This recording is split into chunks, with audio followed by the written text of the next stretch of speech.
Next part. Here we go. True, although I've heard it speculated on, but truthfully, I've never seen the data with my own eyes. Do statins have selectivity for the liver? Sure. So that would be another unintended benefit, right? Okay, this one I have to say did take me by surprise.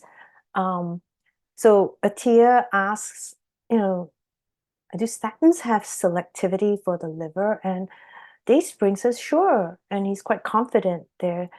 Uh, so, as I said, I'm very much interested in immunology, immunometabolism. So I'm always looking at these studies where, they use statins on immune cells because, if we modify these different metabolic pathways, then we can see how cell function changes in immune cells. So I would read tons of papers where they would use statins all the time on immune cells. So here's one from immunology where they look at immune modulatory effects of statins. And here's another one, immunomodulatory effects of statins on macrophages, my favorite cell. But, again, statins are able to have effects on different types of blood cells. Statins also can impact head and neck cancer cells, right? And here's one from Journal of Endocrinology Investigation, 2007, role of cholesterol biosynthetic pathway in osteoblastic differentiation in bone. So they say, by using statins, many studies have been performed in order to shed light on the role of cholesterol on different cell types and among these on bone cells. So they're quite aware too that we often see lots of studies of statins on bone cells. And do you remember in the earlier part, Dayspring talked about the nose cell, and both of them would go on and on.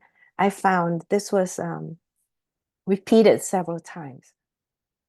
Sorry, I had another coughing spurt, but let's get back to this. They would go on about the nose cell and how it could make its own cholesterol. And they kept coming back to this nose cell. Let's take a listen.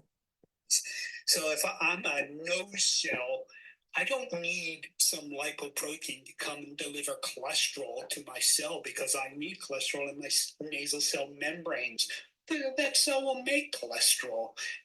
And then Now, my nose cell that I talked about before doesn't need HDLs or anybody else to deliver cholesterol to it. No other cell does, except those steroidogenic tissues. In other words, to be really clear and specific, you're sloughing off endothelial cells in your nose every day. Well, you have to replace them. The lion's share of the cholesterol requirement is to make a cell membrane. It's just, it has the machinery. It has the machinery within the nucleus to produce that, just as it's producing other structural proteins. Right. So, and this is what people just translate low cholesterol plasma measurements to think you're screwing up cells throughout the body, and you're not. Okay. So I thought it might be fun here just to find, some nose cells and see what the effects of statins would be on those nose cells. So I kind of looked around and I found this article on cholesterol biosynthesis modulates differentiation in murine cranial neural crest cells. So the neural crest cells actually make your nose. And this is looking at BAMS, which is a syndrome consisting of arrhythmia, which means absent nose, eye defects, and hypogonadism. And this is caused by a gene mutation. And so what they did was they used fatostatin. Okay, this is not a statin, it's an SREBP inhibitor, but it does lower your cholesterol levels. And they also use fluvastatin, that's a regular statin, okay? So here with fluvastatin, we observed a diminished ability of cranial neural crest cells to differentiate into chondrocytes, right? Your nose is mostly cartilage, so the chondrocytes actually become the cartilage. And so what we find here is that when we give statins, well, we're not able to form a nose because probably you just aren't able to make the nose. Yeah. So I thought that was a fun example because they talked so much about nose cells. And basically, again, we see here that no, the statins are not liver selective at all. And I think they know it because later Day Spring says, at least it's been theorized. And Atia says, in an ideal world, you wouldn't want to inhibit cholesterol synthesis in a single tissue outside the liver. Amen. In an ideal world, right? But, that would be a fantasy right now.